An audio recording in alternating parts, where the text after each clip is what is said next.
Hello everyone, welcome back to my channel. So ఈరోజు మన క్లాస్లో భాగంగా పిఏఈ నుండి విద్యా దృక్పథాల నుండి విద్యా విధానాలు సిస్టమ్ ఆఫ్ ఎడ్యుకేషన్ గురించి ఇక్కడ నుండి మనకు టాపిక్స్ అన్నీ కూడా చాలా ఇంపార్టెంట్గా ఉంటాయండి. సో వీడియోస్ని రెగ్యులర్గా వాచ్ చేస్తుండండి. అలాగే ఇంకా ఎవరైనా సబ్స్క్రైబ్ చేయకుంటే సబ్స్క్రైబ్ చేయండి. సో క్లాస్ అనేది స్టార్ట్ చేద్దాము. లాస్ట్ వీడియోస్లలో నేను కడప డిస్టిక్కి సంబంధించిన మనకు మండల్స్ వారీగా ఎన్ని పోస్టులు ఉన్నాయి, సో దానికి అనుగుణంగా మన ప్రిపరేషన్ అనేది ఎలా ఉండాలి, సో దానికి సంబంధించిన వీడియో అండ్ దాంతోపాటు ఒక పిఏఈ వీడియో కూడా చేస్తాను. సో ఈరోజు కూడా మనకు క్లాస్లో భాగంగా సిస్టమ్ ఆఫ్ ఎడ్యుకేషన్ గురించి, అసలు ఫస్ట్ ఆఫ్ ఆల్ మనకు విద్యా విధానాలు ఏ కాలంలో ఎలా ఉండేవి అండ్ ఎక్కడ జరిగేవి, సో దాని గురించి 1 by 1 మీకు డీటెయిల్గా ఎక్స్ప్లెయిన్ చేస్తాను. వీడియోని చివరి వరకు చూసి అలాగే మీకు నచ్చినట్లుగా అయితే మన ఛానల్ ఫస్ట్ లైక్ చేయండి, షేర్ చేయండి, సబ్స్క్రైబ్ చేయండి. సో లేట్ చేయకోకుండా క్లాస్ అనేది మొదలు పెడదామండి. విద్యా విధానాలు సిస్టమ్ ఆఫ్ ఎడ్యుకేషన్. సో ప్రాచీన కాలంలో మనకి ఇప్పుడు ప్రజెంట్ ఆధునిక కాలం కదా. సో ఆధునిక కాలంలో విద్యా విధానాలు అనేవి ఎక్కడ జరిగేవి, మనకు ఏదైనా సరే గవర్నమెంట్ సరౌండింగ్లో, మనకు గవర్నమెంట్ యొక్క ఆధీనంలో ఉండేవి. బట్ ప్రాచీన కాలంలో చూసుకుంటే ప్రకృతి ఒడిలో ఉండేవి. విద్యా విధానాలు అనేవి ప్రకృతి ఒడిలో ఉండేవి. అండ్ మధ్యయుగం చూసుకునేసరికి ప్రార్థనా స్థలాలలో విద్యా విధానాలు ఉండేవి. ఆధునిక కాలంలో చూసుకుంటే ప్రభుత్వ ఆధీనంలో. సో ఇలా మనకు ప్రాచీన కాలంలో చూస్తే ప్రకృతి ఒడిలో అంటే నేచర్కి దగ్గరగా ఉండే, అక్కడ అంటే చెట్ల కింద, సో అలా మనకు టీచ్ చేసేవాళ్ళు. ఇంతకుముందు ప్రాచీన కాలంలో విద్యా విధానాలనేవి కూడా నేచర్కి దగ్గరగా ఉండేవి, ప్రకృతిలో ఒడిలో ఉండేవి. సో మధ్యయుగంకి వచ్చేసరికి విద్యా విధానం అనేది ప్రార్థనా స్థలంలోకి వచ్చింది. లైక్ మనకు మసీద్ కానీ, సో ఇలా ఆ కాలంలో ప్రార్థనా స్థలాలలో వచ్చింది. బట్ ఆధునిక కాలం చూసుకుంటే గవర్నమెంట్ అంటే ప్రభుత్వ ఆధీనంలో ఉండేవి. సో ఇది మనకు చూసుకుంటే basic information. First of all వేద విద్యా కాలం గురించి మనం చూద్దామండి. Very very important. సో చూడండి బాగా. వేద విద్యా కాలం అంటే ఫస్ట్ మనకు విద్ అనేది ఒక సంస్కృత ధాతువు. సో విద్ అంటే ఇక్కడ ఏంటి తెలుసుకోవడము. మనకు ఈ వీడియో చూసి చివరి వరకు మీరు ఏమనుకుంటారంటే పిఐలో ఇన్ఫర్మేషన్ ఇంత ఈజీనా అని మీరే అంటారు. సో ఎక్కడ మనకు ల్యాగ్ లేకోకుండా డీటెయిల్గా మీకు అర్థమయ్యేటట్లు నోట్స్ అనేది నేను ప్రిపేర్ చేసుకున్నాను. సో ఆ నోట్సే మీకు కూడా అందిస్తున్నానండి. కొత్తగా డిఎస్సి రాసేవారికి కూడా చాలా ఉపయోగకరంగా అర్థమయ్యే విధంగా ఉంటుంది. సరే అండి. వేద అంటే విద్దు అంటే సంస్కృత ధాతు అంటే ఏంటి ఇక్కడ తెలుసుకోవడం. విద్ అంటే తెలుసుకోవడము. తొలివేద కాలం వచ్చేసి మనకు క్రీస్తు పూర్వము 1500 నుండి 1000 మధ్య ఉంటుంది. మలివేద కాలం వచ్చేసి చూడండి ఇక్కడ క్రీస్తు పూర్వము 1000 నుండి 600 వరకు. తొలివేద కాలము క్రీస్తు పూర్వము 1500 నుండి 1000.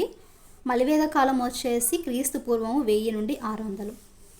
వేద విద్య సామాజిక వర్గాలు అంటే మనకు వేద విద్యా కాలంలో కేటగిరీస్ ఉండేవి, వర్గాలు ఉండేవి. సో ఆ కేటగిరీస్ ఏంటంటే ఇక్కడ ఫస్ట్ బ్రాహ్మణులు, క్షత్రియులు, వైశ్యులు, శూద్రులు. సో వీళ్ళు మాత్రమే ఉండేవాళ్ళు. వేద విద్యా కాలంలో వర్గాలు ఏంటి ఇక్కడ బ్రాహ్మణులు, క్షత్రియులు, వైశ్యులు, శూద్రులు. ఈ 4 వర్గాలు ఉండేవి. బ్రాహ్మణులు అంటే పండితులు అనేసి, క్షత్రియులు అంటే పరిపాలన అంటే మనకు యుద్ధ విద్యలు, సో ఇలా నేర్పించేవాళ్ళండి. వైశ్యులు అంటే వీళ్ళు వచ్చేసి వ్యవసాయము, వ్యాపారానికి సంబంధించింది. మరి శూద్రులు అంటే ఇక్కడ సేవ చేసేవారు, లైక్ ఎవ్రీథింగ్ అండి. సో వీళ్ళందరికీ కూడా మనకు సేవ చేసేవారు. ఇంకా అన్నిటికంటే గొప్పదైనది ఏంటంటే బ్రాహ్మణులు అండి, పండితులు వాళ్ళు. క్షత్రియులు వచ్చేసి పరిపాలన విధానం ఎలా ఉండేది, యుద్ధ విద్యల గురించి, సో దానికి సంబంధించిన వాళ్ళు. వైశ్యులు వచ్చేసి వ్యవసాయము, ఏదైనా వ్యాపార సంబంధించినవి, సో ఇలాంటివన్నీ చూసుకునేవాళ్ళు. శూద్రులు వచ్చేసి సేవ చేసేవారు. నెక్స్ట్ వేద విద్య మానవ జీవిత దశలుగా చూసుకుంటే వెరీ వెరీ ఇంపార్టెంట్. ఇదైతే వేద విద్యా కాలంలో మానవ జీవిత దశలు అనేవి 4 ఉండేవండి. సో 4 ఏంటి, ఫస్ట్ వన్ వచ్చేసి బ్రహ్మచర్యము, గృహస్థాశ్రమము, వానప్రస్థాశ్రమము, సన్యాస ఆశ్రమము. సో ఈ 4 కేటగిరీస్ ఉండేవి జీవిత దశలు. ఇవన్నీ కూడా ఎక్కడ వేద విద్యా కాలంలో. వేద విద్యా కాలంలో మానవ జీవిత దశలు ఎన్ని ఉన్నాయి, ఇక్కడ 4 దశలు ఉన్నాయి. అందులో మొదటిది బ్రహ్మచర్యము, గృహస్థాశ్రమము, వానప్రస్థ, సన్యాస. సో ఈ 4 గుర్తుంచుకోవాలి, ఆర్డర్ వైజ్గా గుర్తుంచుకోవాలి, ఓకేనా. బ్రహ్మచర్యం అంటే విద్యార్థి దశ అంటే ఇక్కడ మనము పుట్టినప్పటి నుండి 25 years వరకు ఉంటుందండి. బ్రహ్మచర్యం అంటే విద్యార్థి దశ నుండి అంటే మనకు జననం నుండి 25 years వరకు. గృహస్థాశ్రమం అంటే 25 నుండి 50 years వరకు. లైక్ ఇక్కడ మనకు కుటుంబము, వివాహ జీవితానికి సంబంధించింది. వానప్రస్థాశ్రమం అంటే 50 నుండి 75 ఇయర్స్ అంటే అడవులలో తపస్సు చేసేవారు. మరి సన్యాసాశ్రమం అంటే 75 నుండి 100 అంటే మనకు 75 ఏజ్ నుండి 100 జ్ఞానాన్ని అందించే దశ, జీవితంలో చివరి దశ అంటారు దీన్ని. సన్యాసాశ్రమం వచ్చేసి 75 నుండి 100 జ్ఞానాన్ని అందించే దశ అంటే జీవితంలో కూడా చివరి దశ ఇది మనకి. అడవులలో తపస్సు చేసే దశ వచ్చేసి 50 నుండి 75. కుటుంబం, వివాహ జీవితానికి సంబంధించి వచ్చేసి 25 నుండి 50 ఇయర్స్.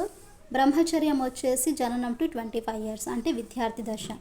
సో ఇది మనకు మానవ జీవిత దశలు. ఇంకా నెక్స్ట్ మరొక ఇంపార్టెంట్ చూడండి ఇక్కడ sub topic. First of all మనకు వేద విద్యా కాలం అంటే గుర్తుంచుకోవాల్సిన వేదాలు ఎన్ని అంటే 4 వేదాలు మనకు గుర్తుంచుకోవాల్సింది. అందులో ఋగ్వేదము, సామవేదం, యజుర్వేదము, అథర్వణ వేదము. సో వేదాలు ఎన్నంటే మరొకసారి చూడండి ఇక్కడ వేదాలు 4: ఋగ్వేదము, సామవేదము, యజుర్వేదము, అథర్వణ వేదము. ఋగ్వేదం అంటే దేవతలను కీర్తించే అంశాలు ఉంటాయి ఇందులో. ఋగ్వేదం అంటే దేవతలను కీర్తించే అంశాలు.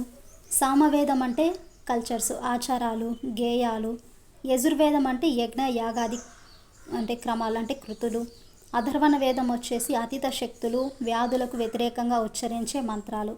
సో ఋగ్వేదం వచ్చేసి దేవతలను కీర్తించే అంశాలు. సామవేదం వచ్చేసి ఆచారాలు, గేయాలు అంటే సంగీతము లైక్ ఇలాంటివి. యజుర్వేదం అంటే యజ్ఞము, యాగాది కృతులు, క్రమాలు కానివ్వండి. అథర్వణ వేదం అంటే అతీత శక్తులు, వ్యాధులకు వ్యతిరేకంగా ఉచ్చరించే మంత్రాలు. ఇది మనకు 6th క్లాస్లో కూడా ఉంది, సో గుర్తుంచుకోండి. నెక్స్ట్ వేద విద్యా పురుషార్థాలండి. ఇది కూడా వెరీ వెరీ ఇంపార్టెంట్. వేద విద్యా కాలంలో పురుషార్థాలు ఏంటి? ధర్మ, అర్థ, మోక్ష, కామ. ధర్మ, అర్థ, మోక్ష, కామ ఇవన్నీ కూడా వేద విద్యా కాలంలో పురుషార్థాలు. ధర్మ, అర్థ, మోక్ష, కామ. నెక్స్ట్ ఉపనయనము. ఉపనయనం వెరీ వెరీ ఇంపార్టెంట్. ఇది ఏంటంటే మనకు ఎంట్రన్స్ ఎగ్జామ్ లాగా అండి. విద్యా ప్రవేశ వేడుక ఉపనయనంతో స్టార్ట్ అవుతుంది. ఉప అంటే దగ్గరికి, నయనం అంటే నేత్రము లేదా జ్ఞానము. ఉపనయనము అనేది విద్యా ప్రవేశ వేడుక. ఓకేనా? రేపు మనకి బిట్ ఈ విధంగా అడగచ్చు. ఉపనయనం అంటే ఏంటంటే ఇక్కడ విద్యా ప్రవేశ వేడుక. ఉప అంటే దగ్గరికి, నయనం అంటే నేత్రం లేదా జ్ఞానము. ఒక విద్యా ప్రవేశ వేడుకగా ఉపనయనం చేయవచ్చు. ఓకేనా? ఇది ఎవరికి నిర్వహిస్తారు? బ్రాహ్మణులకి మాత్రమే నిర్వహిస్తారు. జ్ఞానం దగ్గరికి విద్యార్థి చేరడమే ఉపనయనము. ఉపనయనం అనేది ఎవరికి నిర్వహిస్తారు? ఇక్కడ బ్రాహ్మణులకి నిర్వహిస్తారు. అంటే ఏంటి? ఇక్కడ జ్ఞానం దగ్గరికి విద్యార్థి చేరడమే ఉపనయనము. ద్విజులు అంటే 2 సార్లు జన్మించిన వారు, అంటే శారీరకంగా, ఆత్మీయంగా. ద్విజులు అంటే 2 సార్లు జన్మించిన వారు, శారీరకంగా, ఆత్మీయంగా. బ్రాహ్మణులు చూడండి ఇక్కడ 8 సంవత్సరాలకు వాళ్ళ యొక్క విద్యా ప్రవేశ వేడుకలు ఉంటాయి. క్షత్రియులు వచ్చేసి 10 సంవత్సరాల్లో, వైశ్యులు వచ్చేసి 12 సంవత్సరాల్లో, శూద్రులు వచ్చేసి అసలు వీళ్ళకి యోగ్యులే కారండి. అంటే సేవలు చేసేవారు కదా, వాళ్ళకి అంత ఇంపార్టెన్స్ ఉండదు. సో వాళ్ళకి అవసరం లేదు చదువు అనే విధంగా ఉండేది వేద విద్యా కాలంలో. బ్రాహ్మణులు వచ్చేసి 8 ఇయర్స్లో విద్యా ప్రవేశ వేడుకలు చేస్తే, క్షత్రియులు వచ్చేసి 10 ఇయర్స్ ఉండాలి, వైశ్యులు వచ్చేసి 12 ఇయర్స్, శూద్రులు అయితే యోగ్యులు కారు. నెక్స్ట్ గురుకులవాసి, అంతేవాసి కఠిన నియమాలు అనేది ఆచరించాలి. విద్యా ముగింపు వేడుకనే సమరవర్తనము అంటే 20 ఇయర్స్ అండి. ఇప్పుడు మనకు విద్యా ప్రవేశంలో వచ్చేసి ఉపనయనంతో స్టార్ట్ అవుతుంది కదా, అలాగే విద్యా ముగింపు వేడుక అనేది కూడా ఉంటుంది. సో సమరవర్తనం అనేది విద్యా ముగింపు వేడుక. ఇది 20 సంవత్సరాల్లో జరగాలి. ముగింపు వేడుకలో విద్యార్థి స్థాయిని బట్టి గురుదక్షిణ చెల్లించేవారు. అంటే తన యొక్క స్థాయి ఎలా ఉండేది, సో ఆ టైంలో ముగింపు అయిన తర్వాత దాన్ని బట్టి గురుదక్షిణ అనేది చెల్లించేవారు. సరే, మరి విద్యా ఆశయాలు ఏంటి? ఇక్కడ చూసుకుంటే సంపూర్ణ మూర్తిమత్వాన్ని పెంపొందించడము, శీల సంపద, ఆత్మ సాక్షాత్కారము, మోక్షం సాధించడము, ప్రాచీన సంస్కృతి పరిరక్షణ, వ్యాప్తి. ఇవి మనకు విద్యా ఆశయాలు. సో వీడియోని చివరి వరకు చూసారని అనుకుంటున్నాను. ఇప్పుడు మీరు ఈ వీడియోలో ఏం నేర్చుకున్నారంటే వేద విద్యా కాలంలో విద్య అనేది ఎలా ఉండేది, సో ఎవరికి సంబంధించింది, అండ్ వారు వేదాలు ఎన్ని ఉన్నాయి, వేదాల యొక్క పురుషార్థాలు ఎన్ని ఉన్నాయి, అసలు ఉపనయనం అంటే ఏంటి, అండ్ విద్యా ఆశయాలు అంటే ఏంటి వేద విద్యా కాలంలో. సో కంప్లీట్గా డీటెయిల్గా 1 by 1 అయితే మీకు ఎక్స్ప్లెయిన్ చేస్తాను.